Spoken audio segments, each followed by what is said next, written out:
Es decir, que de ahí surge un proyecto llamado la Red del Coach que tiene como consigna y como objetivo ayudar a los coaches a que realmente puedan integrar una metodología basada en ciencia, en conocimiento, en filosofía, en praxeología, en muchas cosas que son importantes y que trascienden al ámbito del coaching, como hemos visto en el self-management, en el ámbito organizacional y después en lo social.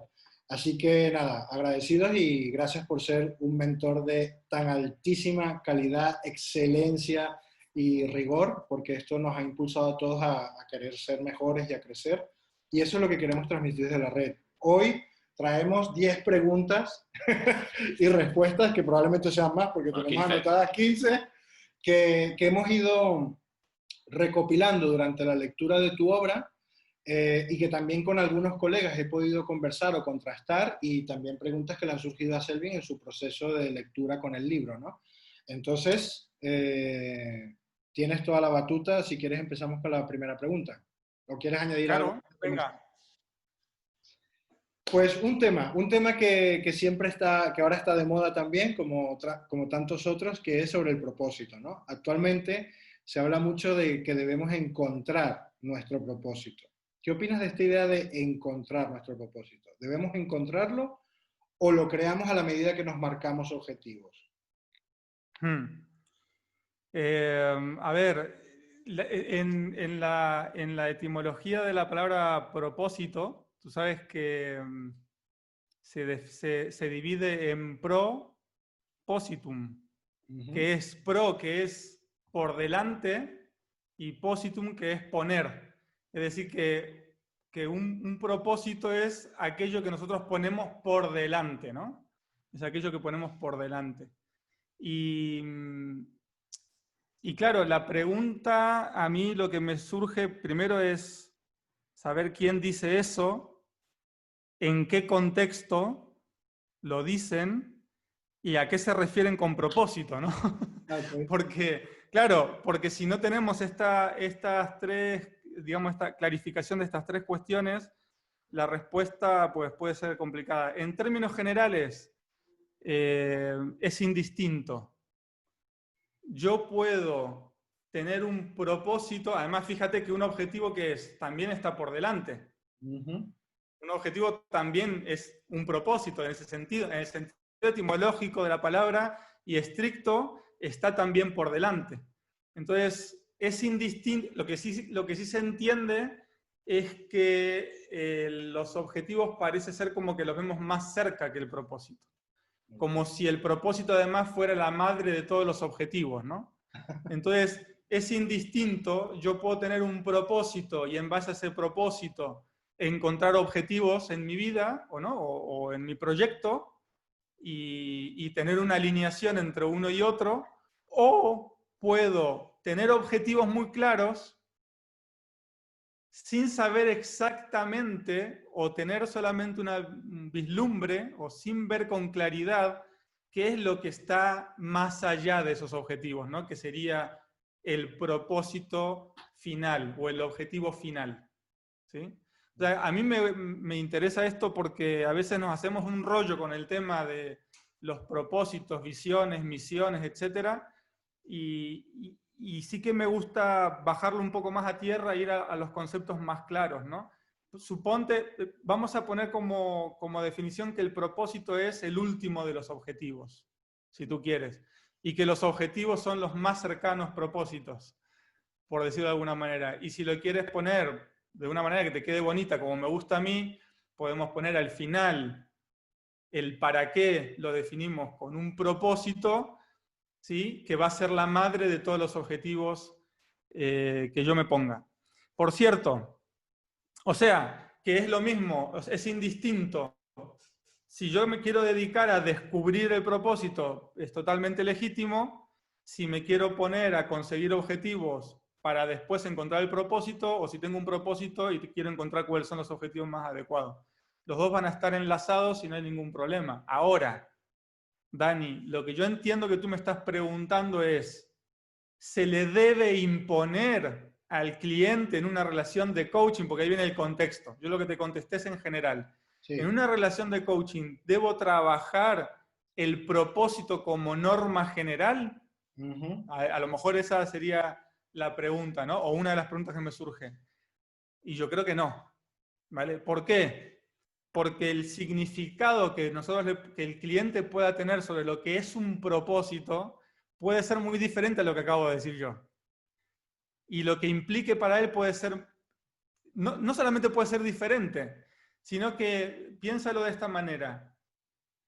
Ver lo que está a lo más lejos, o sea, ver en la lejanía es una virtud. ¿Sí? Si yo tengo, tanto empresarialmente como personalmente, si yo tengo la capacidad de ver lejos, tengo las posibilidades de poder generar mucha más productividad, mucha más eficiencia, mucha más felicidad, mucha más trascendencia, lo que sea. Claro. Llámale como quieras.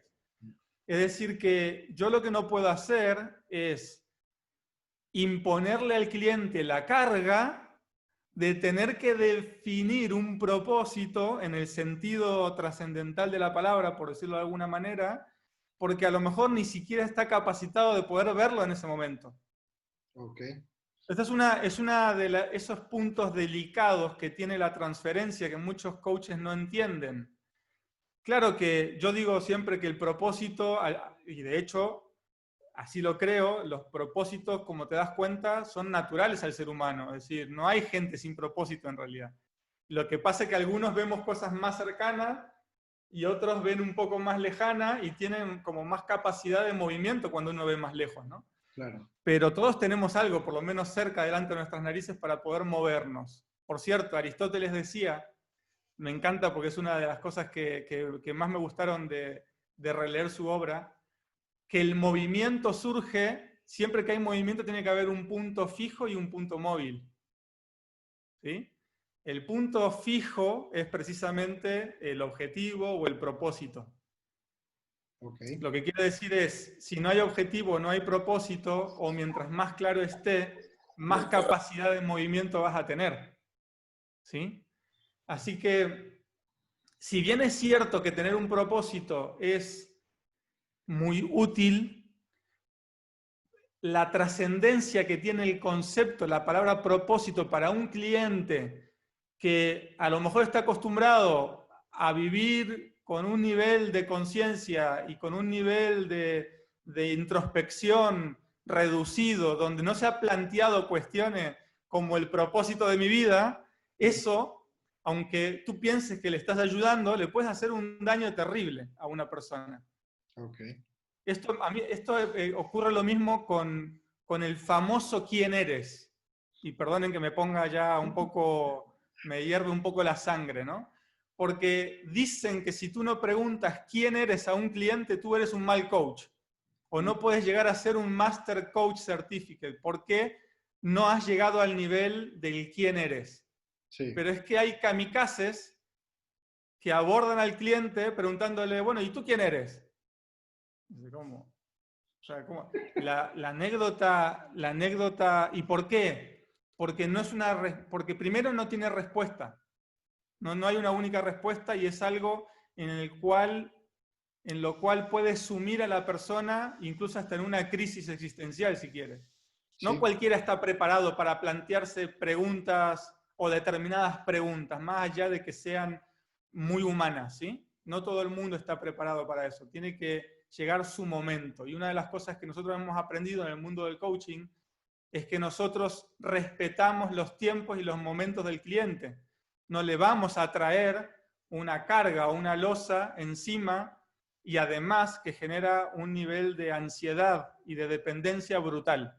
De hecho, déjame decirte, esa pregunta es la que mantiene a muchos individuos, a muchas personas adictos a la autoayuda, adictos a los cursos de desarrollo personal, Wow. Wow. porque no tiene una respuesta, no tiene fondo.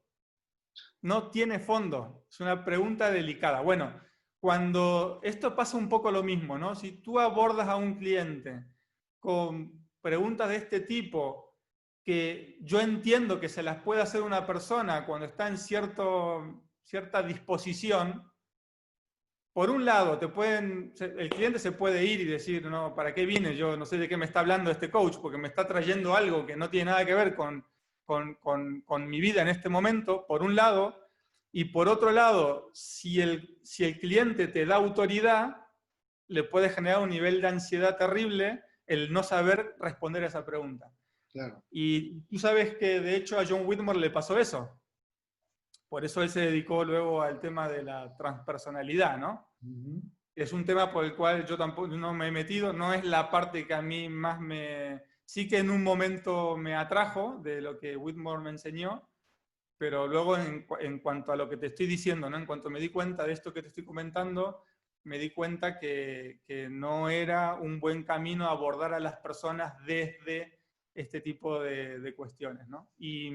Y Whitmore sufrió una crisis de identidad por esa pregunta, ¿no? Que le hizo una mujer que conoció en una isla cuando él era famoso corredor, o sea, piloto de coches, y le hizo esta pregunta existencial y el hombre no sabía qué responder y se enfermó, y él cuenta que se enfermó de meningitis y tuvo que replantearse su carrera, porque él no sabía contestar quién era. Y decía, yo soy un corredor de coche, yo soy una persona famosa, y la mujer le decía, bueno, eso es lo que tienes, eso es lo que haces, pero Sí. ¿quién eres? ¿No? Y esa insistencia del quién eres, pues puede llevar a una persona, como le pasó a Whitmore, a un problema, ¿no? Entonces, más allá de eso, y yo quiero que entienda la gente que el coaching, o en coaching, una de las premisas básicas y fundamentales es el respeto irrestricto de la conciencia y del proyecto de vida o de negocio de mi cliente. Y cuando digo respeto irrestricto de la conciencia, se incluye también su nivel de conciencia. Esto es como cuando tú estás con un niño. Tú a un niño hay ciertas cuestiones que no le vas a sacar como conversación. Claro. Porque sabes que no está preparado para ese tipo de conversación, porque incluso hasta lo puedes traumar, ¿no? Cada cosa tiene su momento. Y lo que sí es interesante, que en los adultos, a pesar de ya no ser niños, hay ciertas cuestiones que también, por ser ambiguas, por ser complejas, por no tener una respuesta única, etcétera, pues están en la misma línea. Pero la cuestión es, independientemente de que hablemos del propósito, de la trascendencia, del quién eres, como si me hablas de que quiero desarrollar un plan de marketing, y tú que le vas a sacar y le vas a poner la losa y la carga de todos los autores que han hablado sobre marketing, y les vas a decir cuáles fueron sus experiencias y las conclusiones más importantes a las que se han llegado sobre las estrategias de marketing a día de hoy, cuando el hombre recién se está planteando, lo único que quiere es sacar un negocio y no sabe bien cómo hacerlo. Total. ¿Me explico? Respetemos el nivel de conciencia y respetemos a la persona tal y como viene. Y desde donde está, eso es lo maravilloso, desde donde está, la persona irá descubriendo, irá viendo, irá experimentando, irá abriendo, irá expresando, se irá proyectando, y tú le tienes que acompañar en esa proyección. Tú le tienes que acompañar en ese despliegue, esté donde esté. Y lo curioso, Daniel, es que tú, que eras un super coach, que te creías super guay, porque tenías la mega pregunta de quién eres o cuál es tu propósito en tu vida, te tienes que callar la boca cuando te das cuenta que esa persona que aparentemente está en un nivel de conciencia inferior que tú, porque tú sabes más, porque tú le puedes plantear cosas trascendentes, te demuestra que descubre cosas que ni tú te habías planteado hasta ese momento. Claro. O tú te das cuenta que él cubre una necesidad que no se habría cubierto con esa pregunta o con esa losa que le habías echado encima, y ya no solamente ahora tiene una losa, sino que además tampoco puede resolver el tema que traía. porque Claro. le has desviado el foco de la atención, que este es otro de los puntos clave, el foco de la atención del cliente. Y perdona que me explaya, ¿no? No, no, Pero, no, sí, pero yo aprovecho para poner, sí, sí. para clarificar algunas cosas que sé que suelen traer confusión. Otro de los puntos de la no directividad es que si yo estoy mirando ahora al punto verde de la cámara, ¿no? O sea, ahora lo estoy mirando a ustedes aparentemente, esto me cuesta mucho a mí, pero bueno, yo estoy mirando un punto verde, tú me tienes que acompañar desde donde yo estoy mirando el punto verde. No me puedes hacer girar y mirar para la pared negra.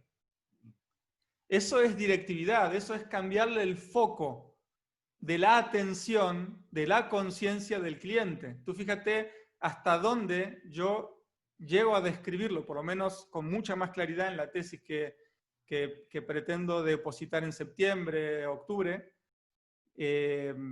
para que entendamos que el solo hecho de mover el foco de la conciencia puede hacer que el cliente al final llegue a lugares que en realidad no necesitaba o no quería o no le son propios en ese momento a ese cliente. Y obviamente para esto, Daniel, Selvin, se requiere de mucha confianza en el cliente. Yo tengo que confiar, así como yo confío en mi niña, aunque tenga 14 años, de que en aquello en lo que ella pone atención, yo sé que va a ser bueno para ella. Aunque la experiencia pueda traerle dolor, Ujú. ¿sí? Yo sé que es un aprendizaje que ella necesita para que el día de mañana esté en condiciones de enfrentarse a situaciones todavía más difíciles que Claro. le va a poner la vida adelante, ¿no? Y con los adultos pasa exactamente igual.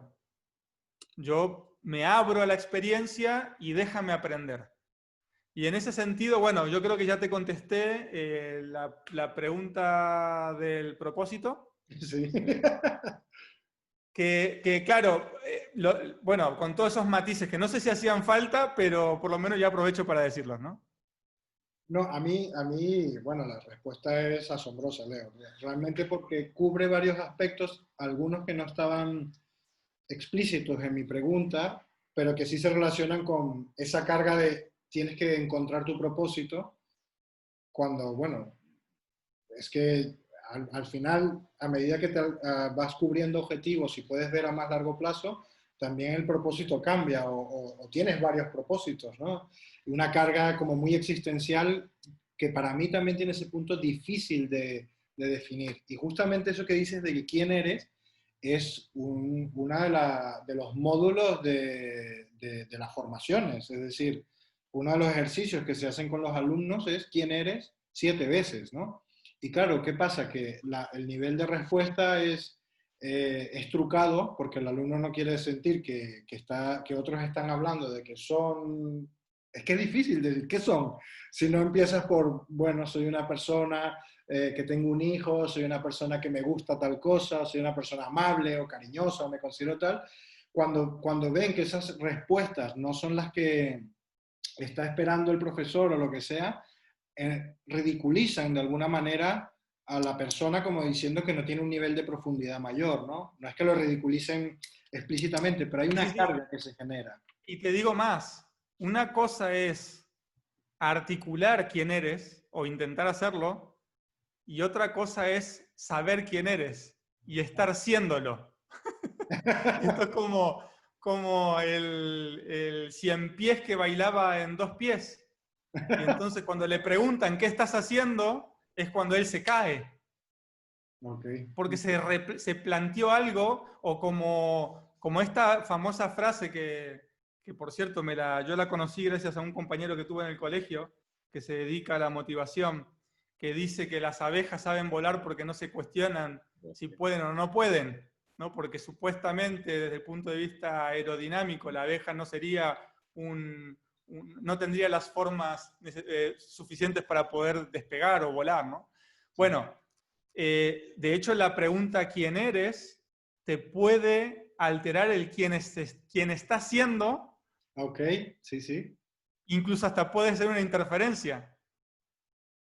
O sea, ahí hay mucho, se puede hablar mucho, ¿no? Pero bueno, si quieres pasamos a la siguiente pregunta para no... Pero, a ver, pasaremos a la siguiente pregunta, pero sí, sí es verdad que para los que son coaches y los que están también, que la mayoría también vienen de la red del coach, fíjate que esta es una de las partes más importantes en las que se insiste en una formación, porque ICF, justamente para alcanzar las competencias, MSC, te habla de ir hacia el quién está siendo la persona, pero eso es a través de quién eres o qué dice de ti esto que estás sintiendo, esto que estás pensando, y son preguntas que van en esa onda, ¿no?